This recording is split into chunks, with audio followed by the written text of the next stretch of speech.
Saudari terkasih, marilah kita bergembira, bersukacita dengan pengharapan bahwa Tuhan sudah dekat, bahwa kita sudah siap menyongsong kedatangannya. Dan sambil bersukacita menyongsong Tuhan yang sudah dekat ini, kita juga bertanya diri, apa yang harus kami perbuat? Salam sejahtera bagi kita semua. Saudara-saudari terkasih, hari ini kita telah tiba pada hari Minggu, Advent yang ketiga. Dan pada hari ini, kita merenungkan secara khusus ajakan untuk bergembira. Apabila tiba-tiba ada orang yang mengajak saudara-saudari untuk bersukacita dan bergembira, bagaimana reaksi saudara-saudari? Atau semisal saya berkata kepada saudara-saudari, silahkan tersenyum, silahkan bergembira, bersukacita.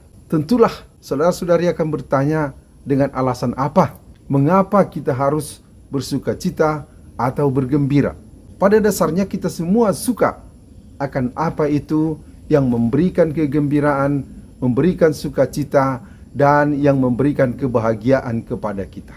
Dari bacaan pertama, kita akan dengar ajakan bersukacita ketika dikatakan, bersorak-sorailah hai putri Sion, bergembiralah hai Israel, bersukacita dan beria-rialah dengan segenap hati, hai putri Yerusalem. Dan dari bacaan kedua, kita juga akan mendengar Rasul Paulus mengajak, bersukacitalah senantiasa. Sekali lagi kukatakan, bersukacitalah. Karena ajakan bersukaria dan bersukacita ini, maka hari Minggu Advent yang ketiga ini disebut juga sebagai hari Minggu Gaudete, artinya hari Minggu bersukacita. Tema sukacita ini tentu tema yang sangat indah.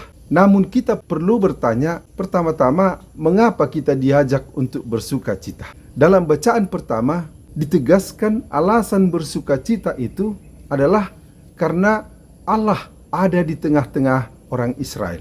Karena pahlawan orang Israel ada beserta mereka yang memberikan kemenangan.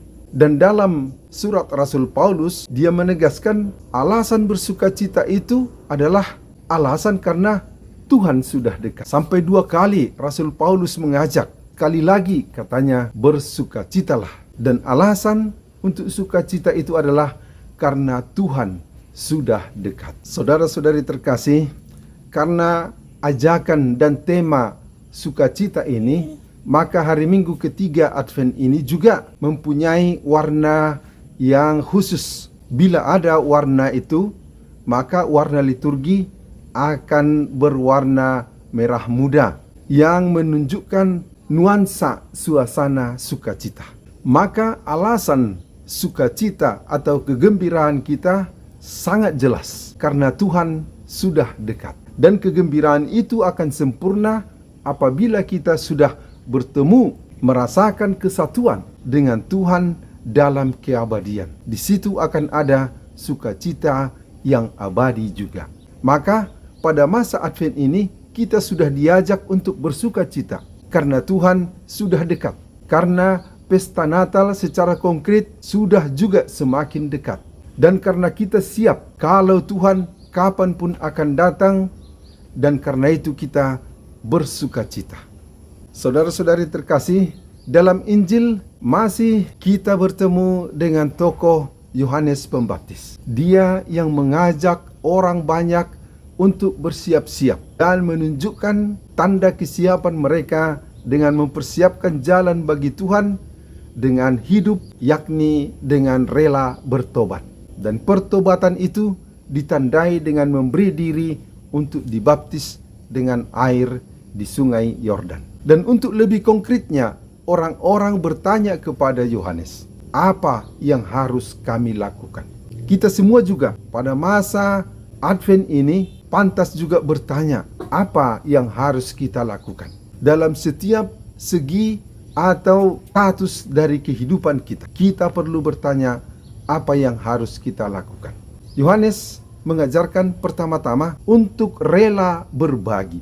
Kalau ada orang yang mempunyai pakaian yang bisa dibagikan, hendaklah dibagikan kepada yang tidak punya.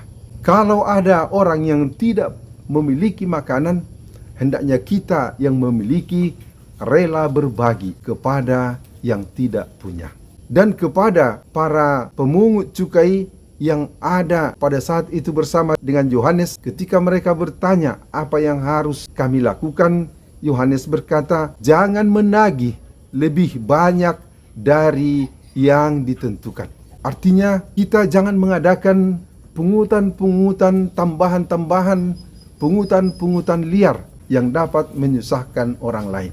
Bila kita kebetulan bekerja pada pelayanan seperti itu, cukuplah kita mengerjakan tugas kita sesuai dengan aturan yang ada.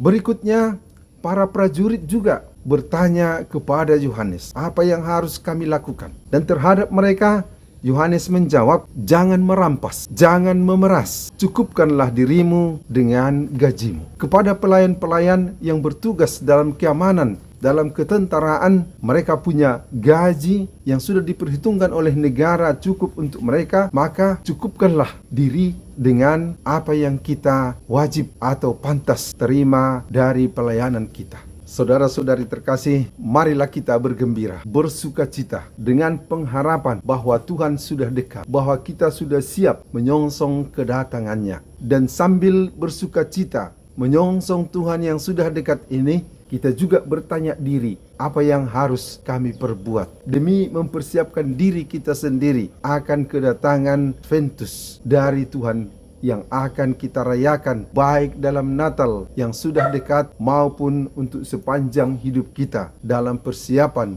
untuk menyambut Sang Mesias. Pace e bene.